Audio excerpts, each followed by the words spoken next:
Om Sahana Bhavatu Sahanau Bhunaktu Sahaviryam Karavavahai Tejasvinavadhitamastu ma vidvishavahai. Om Shanti Shanti Shanti. Hari Om. Om. May Brahman protect us both. May Brahman bestow upon us both the fruit of knowledge. May we both obtain the energy to acquire knowledge. May what we both study reveal the truth. May we cherish no ill feeling toward each other. Om. Peace, peace, peace be unto all. Om Jananim Sharadam Devim Ramakrishnam Jagadgurum Padapadme Tayo Shritva Pranamami Muhurmuhu. Om Sthapakaya cha dharmasya sarvadharmaswarupine Avatara Varisthaya Ramakrishnaya te Namaha. In our last class, if you still remember, the main point we discussed was why great souls are born under two conditions. Under poverty, most of them, exceptions like Rama, Buddha, etc., and in villages, poverty and villages. We discussed also what is the real village. What was the main point? Few people, and because of few people, few minds.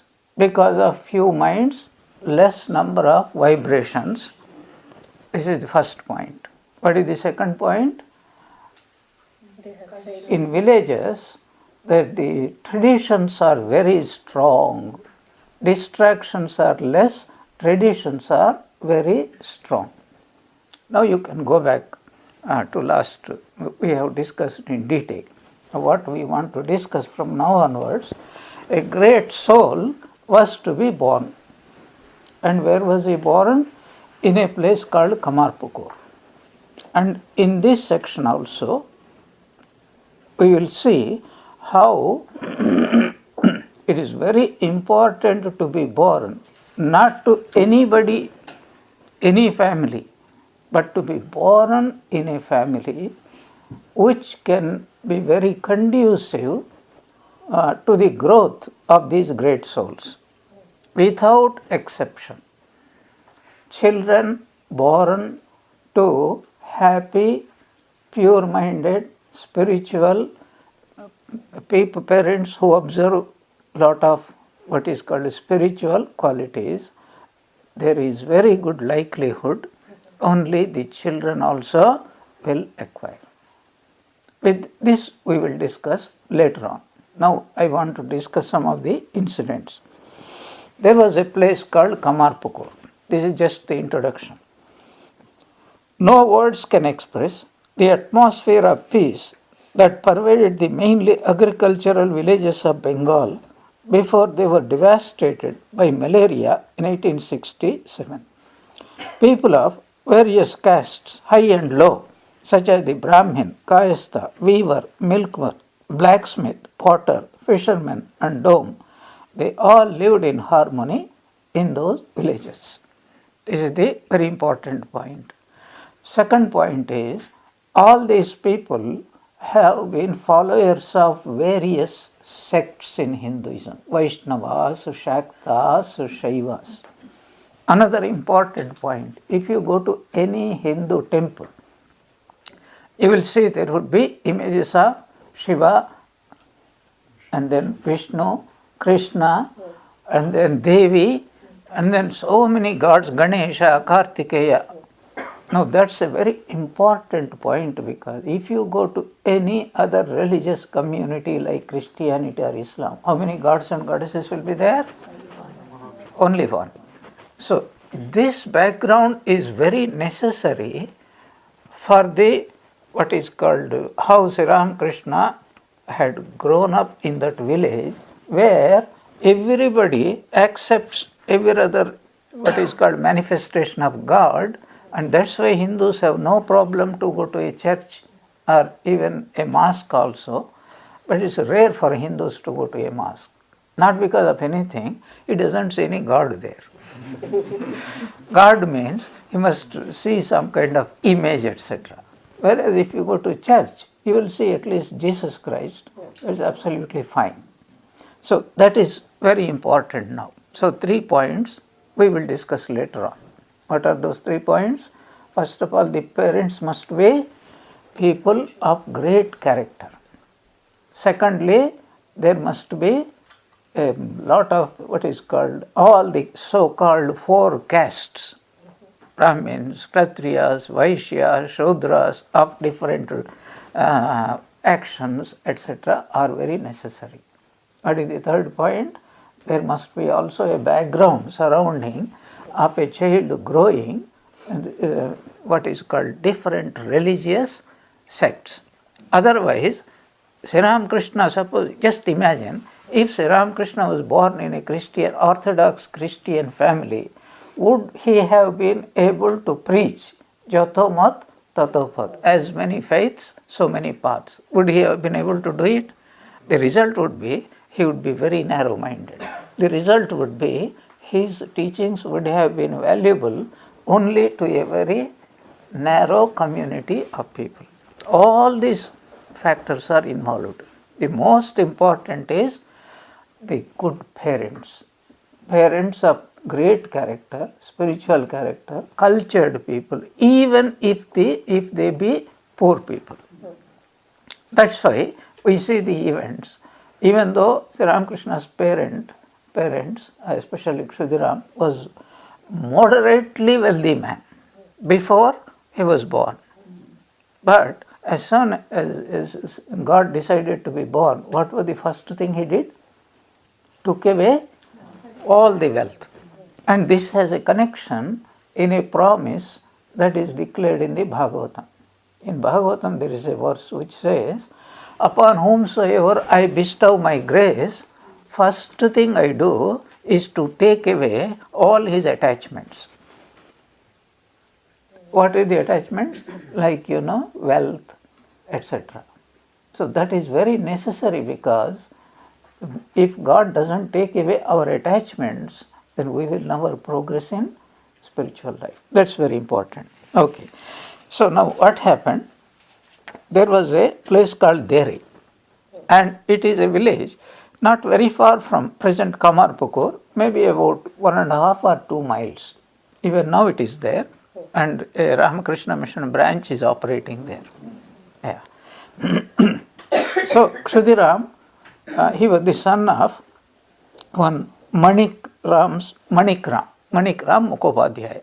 We do not know much about Manikram Mukhopadhyaya, but we guess if Kshudiram had developed this wonderful character, that means his father and mother must have been extraordinarily great people.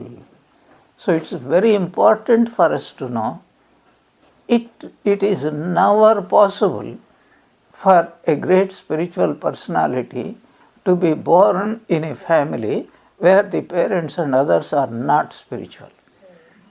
It is possible for an ordinary person to be a bit spiritual even if the parents are not spiritual. And there is a reason why we tell that. Because there is a wonderful debate going on, very hot debate even today. Nature or nurture? So according to Hinduism, both. Nature means what? One's Purvajanma samskara, one's nature, swabhava. Nurture means what things either help or hinder a baby in his future life. And it is, psychology has proved beyond a doubt, where the families are healthy, where the families are really cultured and disciplined and they have certain values, only there is a chance that the children also will be influenced. This discussion we will reserve for later on, if we could complete it. So, Kshudiram, for some reason, he was there in that village. He was fairly wealthy person. How many bighas? I think about 40 bighas of wetland, which is, I think, around 12 to 13 acres of wetland, which is in those days very good. And then, you know what happened? There was a Jamindar there. You know, the Jamindar? Jamindar is a very rich landlord, like your middle-aged fief lords, they call it. And he was a very wicked person. He was in the habit of dragging poor people to the court and swallowing all their properties. So there was an important case came up, and there in those days court decisions were totally different. They require witnesses. So these witnesses determine whether the case goes in favor of. So if the witnesses are powerful people, then the judges will decide, even though they may know the truth, they have to go according to law. So a lot of poor people have lost their anything, everything to this Ramananda Roy. And then what happened in one case, as you all know, I am sure you are familiar with all these incidents, he instituted a case and he wanted a reliable witness, and everybody in that village knows how truthful Kshudiram was, and he invited Kshudiram to bear false witness, which he refused outright, knowing what is going to be the consequence of this action. And his apprehension had come true. After some time, Ramananda Rai became so angry, egotistic, you know, how dare you refuse my commandment. And then what was the result? Kshudiram had lost all his property, his house, his fields, everything totally lost. Pauper. He became a pauper. And with two children, Ram Kumar and Katyayani, with two children, the clothes with which they were just left the village and then came to Kamarthakot. We will see what incidents have taken place. So it is not known whether Kshudiram ever became proficient in any kind of learning that brought him money, but the Lord had blessed him with certain qualities. What are they? Truthfulness, contentment, forgiveness, renunciation, and other noble qualities. What are the other noble qualities? Deep devotion to God and extraordinary faith in scriptures, Shraddha and Bhakti. So, Kshudiram was probably born in AD 1775. That much information is enough for us. So, Kshudiram was tall and stalwart and had a fair complexion and pleasing looks. Kshudiram showed a deep devotion to Sri Ramchandra, who had been worshipped in his family generation after generation. Now, certain things literally lifted from the what we call the Leela Prasanga, great master. I am going to read because this is a meditation for us. He was in the habit of performing Sandhya along with his other daily routine, after which he would collect flowers for the worship of Ramachandra Raghuvir. Not until he finished his worship would he eat anything.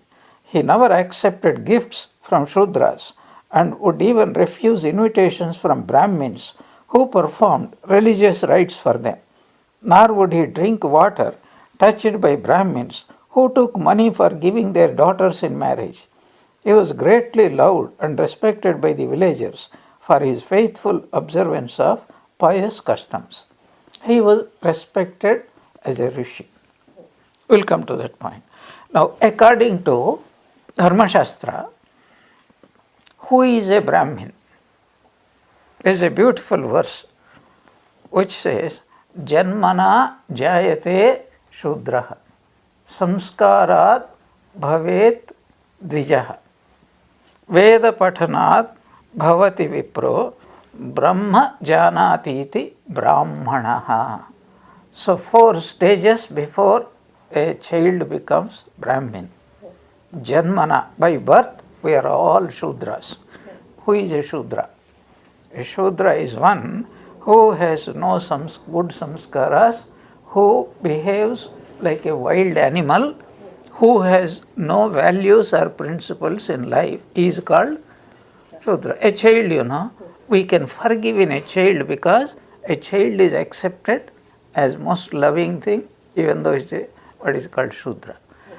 But in Hindu custom, 4 castes are there. Brahmin is supposed to be the highest caste. So by birth, even a Brahmin boy becomes only a Shudra. Samskarat dvija uchyate. Samskara means what? Hindu samskaras? Yajnopavita. Poita. When he is instituted with a sacred thread, what does he become? Dvija. Dvija means twice born. We are all twice born. All the devotees who are initiated are twice born. Even if they are not Brahmins. Do you know why? Because initiation. Initiation means second birth. Second birth means then Sri Ram Krishna and Holy Mother become the father and the mother. That is called second birth. We are all Dvijas. The moment we are initiated, either by Gayatri mantra or by any mantra from a guru, we all become Dvijas. Then Veda Pathanat Bhavet Vipraha. This Brahmin boy, after getting this, what is called Yajnopavita, until he studies Vedas, he cannot become a Brahmana. What does he become by the study of Vedas? Vipraha. He gets the title of Vipra. Then Brahma janati iti Brahmanaha. Then a Vipra must evolve. So after studying Vedas, what should he do? He should practice them. When he practices, the inevitable result would be knowledge of the self, Brahma. When a person really realizes Brahman, then only he is entitled to be called as what? Brahmanaha. This, let us keep this in mind. And Kshudiram had this: truthfulness, contentment, forgiveness, renunciation, bhakti, shraddha, and this aparigraha. In Yama we get it: aparigraha, ahimsa, brahmacharya, then asteya, then aparigraha. All these qualities were totally manifest in Kshudiram. So when he sits for worshipping, then he would not eat anything until he finishes his worship, etc. We will discuss these things. Now about Chandra Devi, wife of Kshudiram, then we will come back to Kshudiram. She was simple-hearted, good-looking, devoted to the service of the gods and the twice-born. But her outstanding qualities were her heartfelt religious faith, love and affection, and it was these that made her dear to all. Born probably in the year 1791, she must have been only about 8 years old at the time of her marriage in 1799. Chandra Devi's loving and guileless nature captivated her neighbors and made them look upon her as their mother. From no one else did they receive such heartfelt sympathy. In that their neighbors regarded Chandra Devi as their own mother. The poor knew that whenever they went to Chandra Devi, they would receive not only food, but also such a genuine welcome and affection as would fill their hearts with inexpressible joy. This is a wonderful description. We have to be very attentive to what is it. See, suppose some poor person comes to you. You can also help that poor person because you feel compassion. But would they feel joys? Of course, they are happy receiving something from you. That is a different joy. But would they really feel joys? Here, they would feel that this lady not only is giving, but so affectionate, it is indescribable. Their hearts were filled with joy. Now, here is a law. Who can give money to other people? Who has got money? Who can give joy to other people? And Sri Ramakrishna's two qualities, he especially he mentions of all these qualities. One, we all know, if anyone observes truthfulness for 12 years, he will realize God because God is truth. Second, he is to say, unless a person becomes simple, he cannot realize the simple.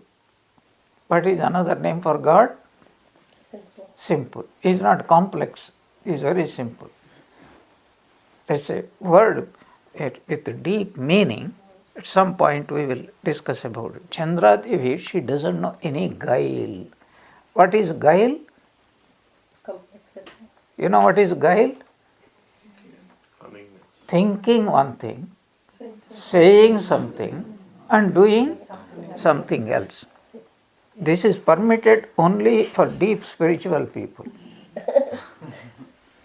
People hear you uttering Shiva and worshipping Shiva, and they hear you uttering Divine Mother's name. Deep in the heart, the person is worshipping Sri Hari.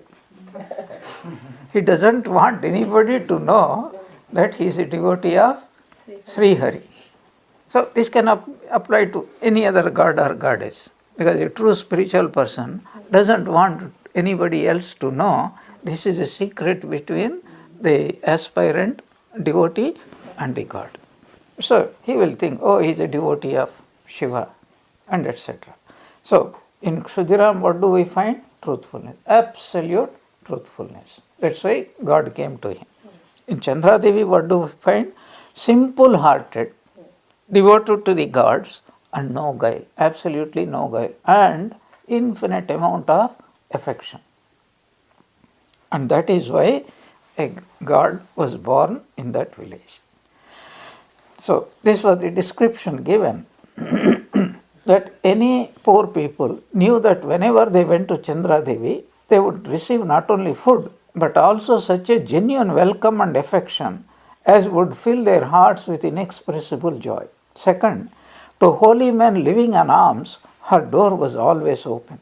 There was nothing, third, that the children could not coax out of Chandra Devi. Any village child, they know, if we go to this house, we will surely get everything. Thus, everyone, young or old, was welcome at any time to Kshudiram's cottage, which in spite of poverty and suffering, always radiated a wonderful peace and joy. What does this description remind us of? A rishi's ashrama. That is why people considered him as a rishi. If people considered Kshudiram as a rishi, what do you think they considered Chandra Devi? Rishi Patni. And in our Hindu literature, there is one rishi family which is alluded every time we want an Adarsha Dampati. You know who are they? Vasishtha and Arundhati. That is why marriage time, every time a Hindu couple get married, they are shown these two stars called Vasishtha and Arundhati. Yeah, sometimes the priests show them even at midday. But the custom shows that this is the ideal we have to do. And Kshudiram and Chandra Devi absolutely correspond, Vasishtha and Arundhati. Then Sri Ramakrishna and Holy Mother absolutely correspond to Yajnavalkya and Maitreyi. We'll come to that later on. So,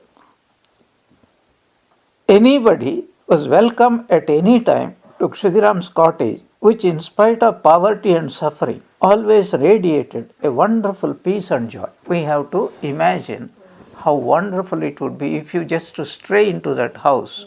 You feel yourself so peaceful, so joyous, so drawn. What is the feeling? I have come home. That is the feeling. Now, coming back to Kshudiram. Kshudiram lost his property in a dispute with the landlord. We already mentioned that incident. He had to leave. So, Kshudiram left there. It did not take Kshudiram long to discover how difficult it was to manage worldly affairs without deviating from the path of righteousness. Probably a short time after he lost his property in a dispute, his daughter Katyayani was born. He had to undergo a very hard test. So at the time of his loss, Kshudiram was about 40 years old, in the prime of, you call, youth. He was not old, not young, had experience. At that time he lost everything and he came to Kamarpukur, which is 1.5 miles. And he had a wonderful friend there. The name of that friend was Sukhalal Goswami. And he was a rich person. As soon as Kshudiram came, Sukhalal Goswami was so happy for 2 reasons. The one reason was they were such intimate friends. If we get real good friends, we are always happy. Second reason was Sukhalal Goswami knew how great Kshudiram was. So immediately he vacated some huts and told, you can stay here, this is yours. And he also gave slightly more than 1 biga of land. A person who had more than 40 bigas just gave 1 biga, means 1/3 of an acre approximately. And Kshudiram named it, gave a very beautiful name. If you remember, Lakshmi Jala. Name was Lakshmi. And it became really Lakshmi.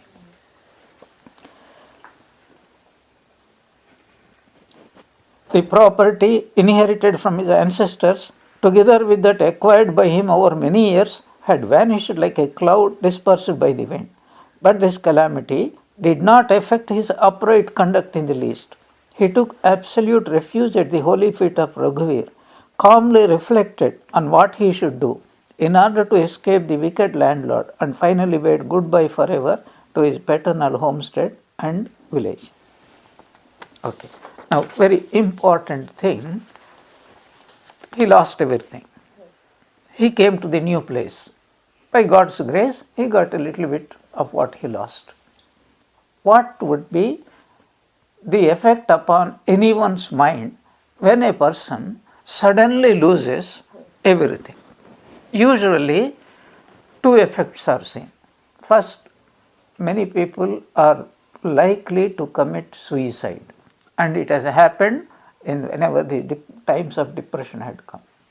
The second thing that could happen is, even if they don't commit suicide, they would be very, very worried, unhappy, depressed. Why God has made like that? This is the normal reaction of every worldly person. Who is a worldly person by definition? A person who is totally attached. Attached means a person's value lies in the things to which he is attached. It's a wonderful point to be discussed. We would never be attached to something which we don't value. So, this question of value depends upon our evaluation of a thing. That is why Swami Dayatmananda Saraswati, sometimes he expresses things very beautifully. He says a value is only a value when that value is valued by the valuer as of great value. Beautifully expressed. So, if you present a Rolls Royce car to a child, do you think he will value it? But if you give a small toy car, then he will be in high heavens. That's very important for us to understand. So, what was the effect of it upon a spiritual aspirant like Kshudira? He was a typical devotee of God. What should be its effect? What was his effect? He was a devotee of God. And the same thing we can also apply if something happens. So it need not be property. It could be a relative, friend, husband, wife, children, anything we value. If we lose, then what would be the effect upon our mind? Or a tragic event, unexpected tragic event. Nobody died, but it could be an event which we don't expect, but these things can come in life. What would be the result? And you see, this Swami Sharadanandaji, he is explaining. That is why it is so very important. The reason why Kshudiram lived like a Vanaprasthin at Kamarpukur. As soon as he came after this incident, his whole outlook has changed. Now, until that time, he completed 2 ashramas. What are they? Brahmachari ashrama and Grihastha ashrama. Still he is a Grihastha, but he entered into the 3rd stage. What is the 3rd stage? What is it called? Vanaprastha means what? Sometimes people physically go and live in a solitary place, less solitary place, but more important is the state of the mind. So only when misery and calamities come do men realize the transitoriness and worthlessness of this world. It is therefore not at all surprising that Kshudiram now felt detached from the world and that his profoundly religious mind was full of devotion to God and reliance on him. He lived like a Vanaprasthi, not like a Grihastha at all. That means he was totally devoted to God and he just managing the family because he was still, his wife was there, children were there, and even 2 more children will come, 3 more children will come actually after this. Who are those 3 more children? Ramakrishna, Rameshwar, Ramakrishna and Sarvamangala. 3. So there is a beautiful incident. How Kshudiram came upon the Salagrama of Raghuvira. I think most of you do know that. So Kshudiram used to perform some pujas etc. in respectable Brahmin families only. That's why they were called Kulina Brahmana. In Bengal, Kulina Brahmana is a very important title. Kulina Brahmana means even though many are Brahmins, these Kulina Brahmins, orthodox of the orthodox Brahmins, they do only certain things. They never do certain things like, perform worship in a Shudra's house or accept gifts from low caste people. They will never do that. That's why you remember when Ram Kumar came to Dakshineshwar, accepted the priesthood at Kali temple, Sri Ramakrishna refused to accept that situation and he refused to take food until 3-4 months passed and then only he used to weep and then do things. So what was this incident? One day he went out of the village to another village and after finishing the job he was coming back and it was they had to walk in those days. Why in those days? Even in my days we had to walk 3 miles to go to school every day. 3 miles. Now we say whoosh. At that time it was a joy, just run. Who will run first? Who will reach the school first? Yeah. It was such a joyful thing, and also come back running. Yeah. It used to take about 45 minutes or something it used to take. And now, every day if we have to go, it would be the very difficult thing. Okay. So what happened, he was returning, he was tired, so it was very hot at noon. So there was a tree and he sat down and he went to sleep and he had a dream. In that dream, Suddenly his chosen deity, family deity, unchosen deity, both are same. That is Ramachandra. That's why is it Ramachandra? Because all his family members, at the end, there would be, Kshudiram, Manik Ram, Ram Kumar, Rameshwar, etc. Ram, Ram, Ram. It will come. And very interesting also. They were also, some of them are Shakti Upasakas. Kshudiram himself used to worship Shitala Devi. And Rameshwar got a special gift from the Divine Mother, as she wrote something. Do you know that? We'll read about it. So, Kshudiram was sleeping, he had a dream. In the dream he saw, Raghuveer came and said, I am lying here for a long time, nobody is taking care of me, will you take care of me? And then he showed a place in the fields, open fields. So after immediately he woke up, and first he thought it was a dream. Then he saw the exact place where Raghuveer had pointed out to him. Then he went near and he saw really a shaligram lying down and a small snake with hood. Who is that snake? Hindu gods are always associated with snakes. Vishnu is sleeping on snake, and Shiva's ornaments are snake. What does the snake symbolize? Very important for us to understand what is the connection with gods and snake. Snake always signifies yoga, state of mastery over yoga. That's why the whole tantra, Kundalini, is imagined like a snake. Swamiji also used that in the emblem. Yes, it is most common thing. So a snake is always indicates a state of yoga. One who becomes a yogi is a master of his state, Kundalini yoga. Okay, so he was not afraid. He stretched his hand and then the snake disappeared. And then he took the shaligram and brought it home, examined it. There is a way to examine it. This thing doesn't become a shaligrama. There are certain signs. So he knew about it, he examined it, he found it was real shaligrama, and even today, if you go to Kamarpukur, where that family worship is done, it is still there. You can see that one. So this was the incident, it happened.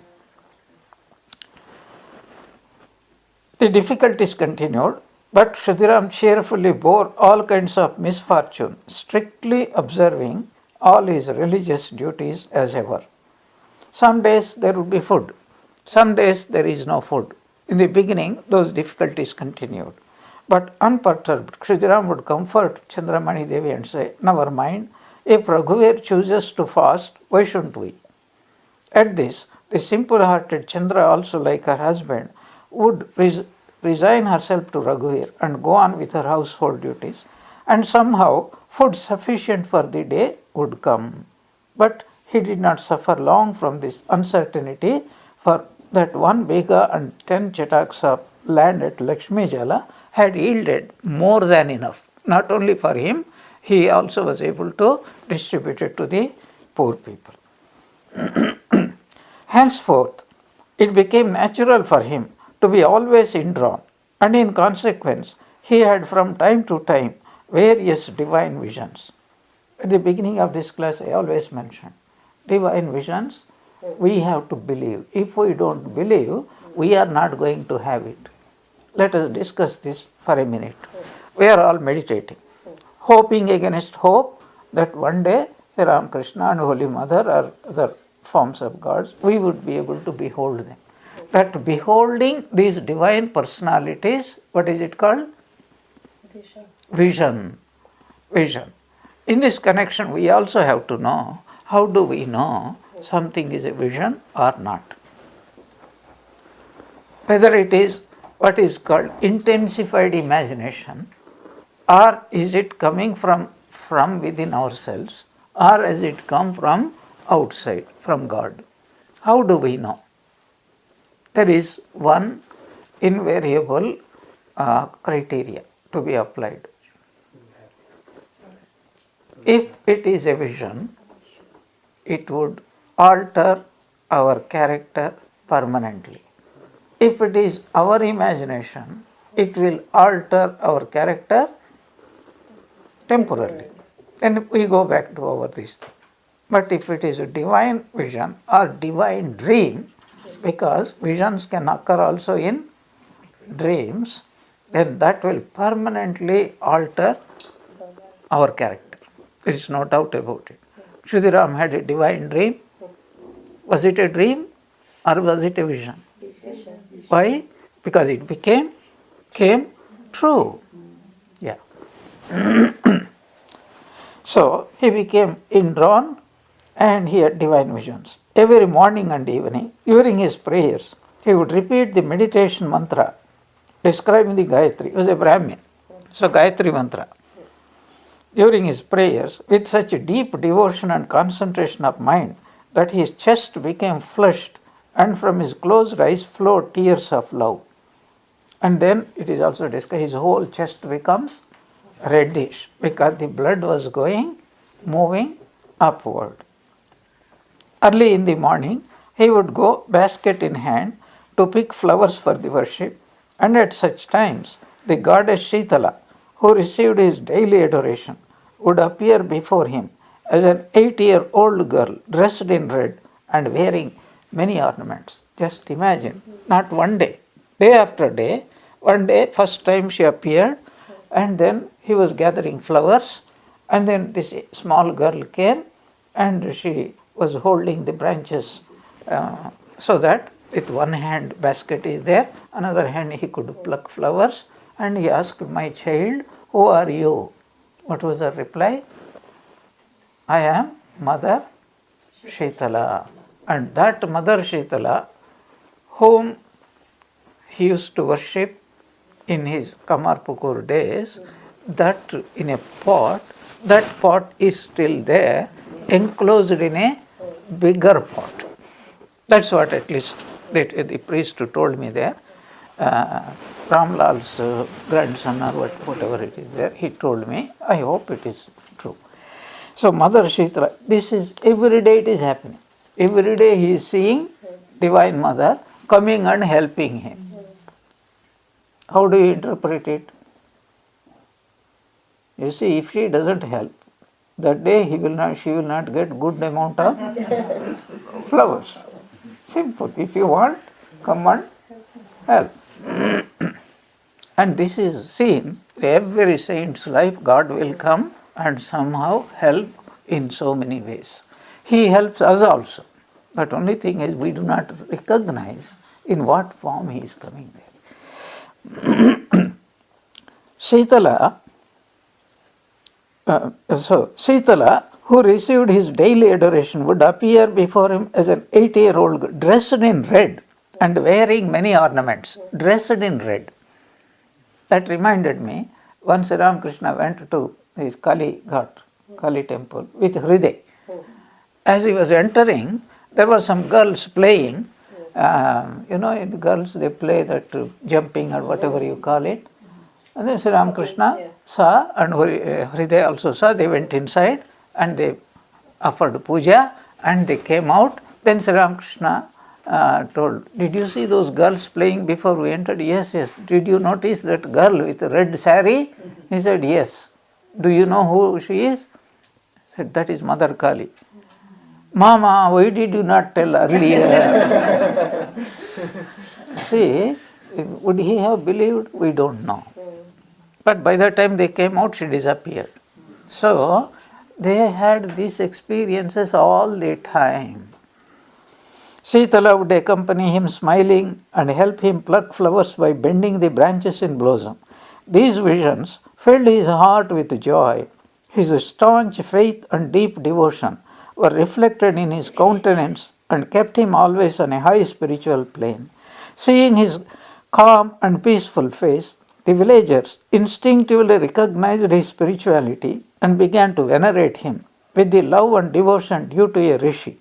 Whenever they saw him coming, they stopped all idle talk, stood up, and greeted him respectfully. They hesitated to enter the tank when they saw him bathing, and waited in reverence till he had finished.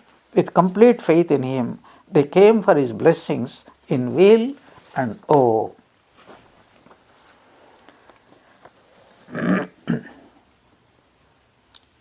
Another incident showing Sridharam's deep devotion to God.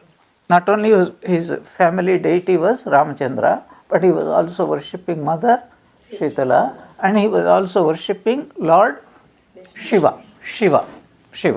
This was the incident related with Shiva. For Shiva, only water and bilva leaves.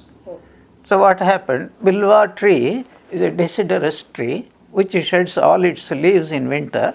Only early spring the leaves will come. Once Sridharam was going to Medinipur to see his nephew, Ramchand. Then you see, at that time in Kamarpukur, all the bilva trees were completely nude. There was no leaf at all. So he could not worship Shiva to his heart's content. He could offer water, but bilva leaves we consider.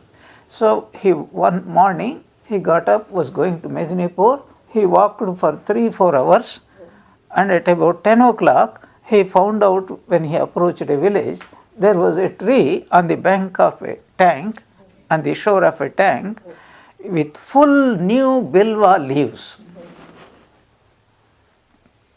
What did he do? He discontinued his journey.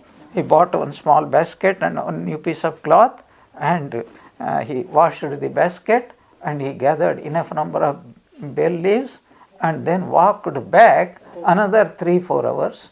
And Chandramani Dev was shocked. Why did you come back? And he said, I saw I have to worship Lord Shiva. Then what did he do? He took bath, he worshipped Lord Shiva to his heart's content, and their worship is not like our lightning meditation. In Brihadaranyaka Upanishad, there is a meditation, it is called lightning meditation. Meditation on lightning, on thunder. That's why one of our Swami said, it is called lightning meditation. Our meditation is lightning meditation. Over in a flash of a second. He did his puja wholeheartedly. Maybe he took 2 hours, 3 hours, we don't know. Then Chandramani Devi was waiting. Then he took his food, and next day again he started. She was surprised to see what was his deep devotion. What do we do in such a situation? So we say, okay, on the way back, I will collect, and we don't want to lose our this thing. That deep devotion, it's wonderful to have. Okay, then what happened? Sridharam had gone in 1824, he said, we don't know what is this one, 1824, to Rameshwaram on foot. And then when he came back, he brought one Banalinga there, Shivalinga, and then he established it. And soon afterwards, a son was born to him, and he was called Rameshwar. So this what happened. Then a little bit of diversion is there. Swami Sharadanda tells, every member of Sridharam's family had some miraculous powers. I think we will discuss about it later on. So what happened? Sridharam's desire to make a pilgrimage to Gaya. So it was in 1835. Sri Ramakrishna was born in 1836. So the incident was, he had felt a deep desire to go to Gaya to offer what you call Pindi, Shraddha, to his ancestors. And then probably coupled with that, there was an incident narrated by Hriday, not authenticated, but it was mentioned. What was it? Katyayani, Sridharam's daughter who was married, she was possessed by a ghost. Then Sridharam went there, understood possession, and that is also a kind of miracle. Because people who don't believe in miracles, they also don't believe in ghosts, etc. In Sri Ramakrishna's life, Ghosts and other things are very common things. Yeah. So he went and then asked, why did you possess my daughter? Then that fortunate fellow, he said, I have committed sin. As a result, I have become a big ghost, very powerful ghost, Brahma Rakshas. So it is only for calling your attention, I have possessed your daughter. So if you, what can I do? So if you can go to Gaya and offer Shraddha on my behalf, because you are such a great soul. Because whatever he does it 100% Shraddha. Yeah. In fact, the word Shraddha comes from this word Shraddha. Funeral ceremony done with Shraddha is called Shraddha. Yeah. So he said, I will do it, but how do I know that you are freed? He says, in front of your house, there is a huge mango tree. And all of a sudden, a huge branch will fall down, and you will know by that I have been released. We don't know whether this story is true or not, but it could be true. That is the point. He went. That is where our whole class is about. He stayed for a few days, he performed all the rituals according to the scriptural injunctions, and then he was highly satisfied that he had done his best. Last day he was sleeping extremely peacefully, happily, and he had a divine dream. He found in the dream, he was staying outside the temple, but in his dream he found himself in the temple. And then he saw all his ancestors were so pleased. He was able to see his family, his father, his grandfather, all of them, bestowing their blessings upon him. And as he was filled with devotion seeing all of them, even in dreams, because when we are dreaming, let us not forget, that is not a dream. When we are dreaming, that is absolute waking state, real. Then he suddenly saw all of them had turned their faces looking in one direction. Then his attention was drawn and he saw. Then what did he see? Gaya Vishnu, and he beckoned him. And you can understand, you can only imagine, no words can describe. Slowly he went forward, and then Vishnu told him, Kshudiram, I am so pleased with you, I would like to be born as your son. And of course, Kshudiram had protested, I am poor man, how can I serve you? He said, whatever way you serve me, I will be very pleased with you. And this was the dream. And when he woke up, you can imagine what type of joy he had. Now, before we proceed, we come back to Kamarpukur.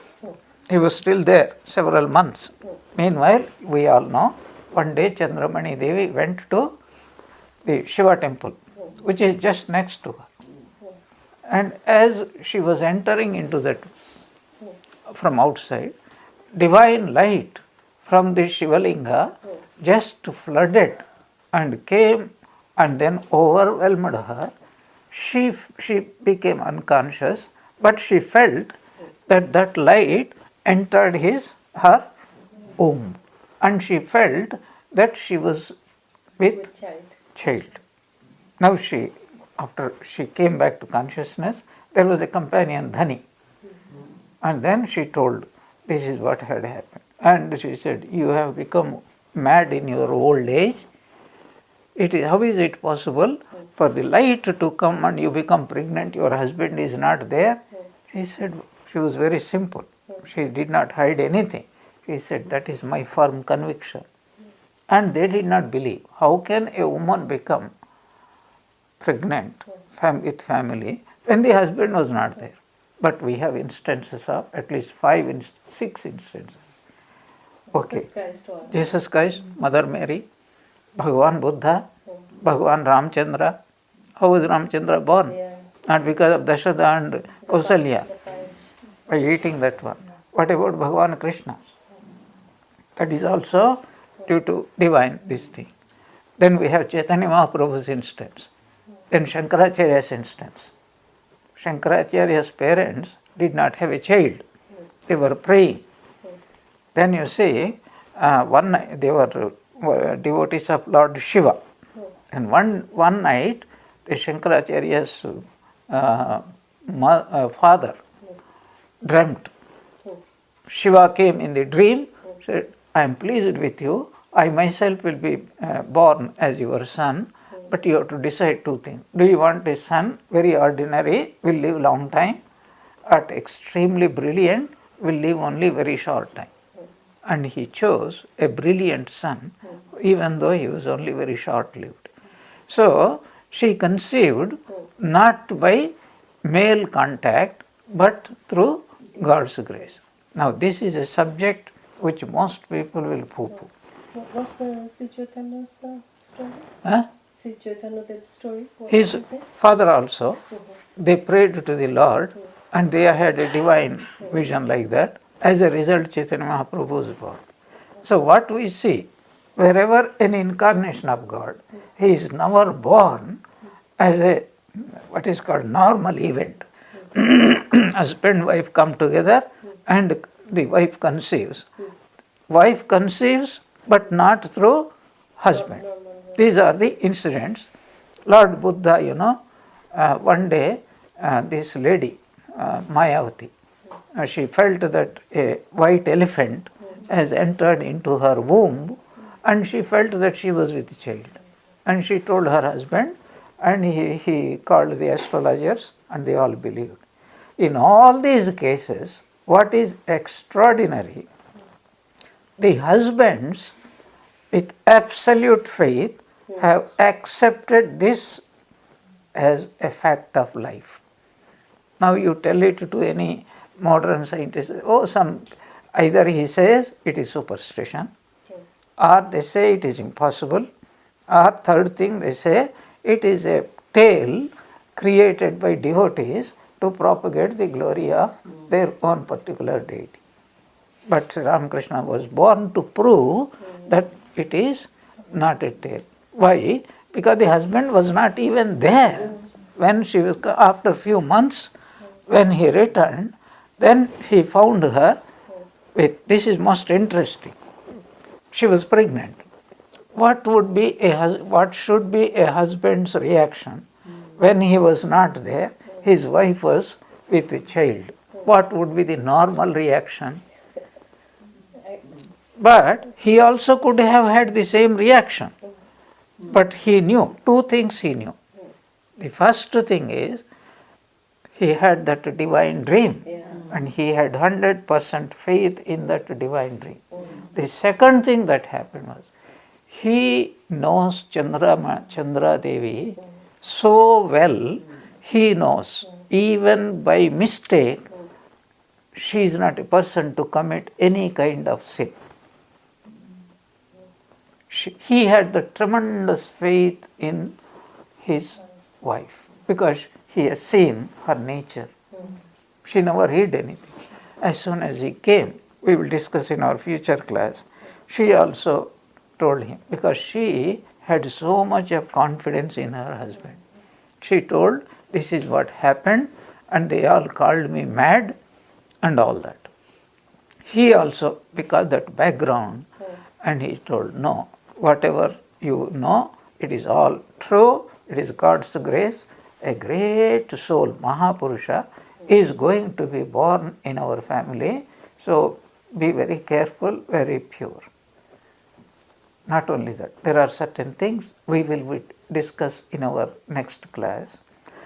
So if it is true that he had such a wonderful dream, and we just now mentioned, such a wonderful dream is not a dream, but it is a vision. So what is the difference between a dream and a vision? A dream could be a mere, what is called fancy imagination, not real. That is the main idea, not real. Whereas a vision is always a truth of truths. It will come to be true.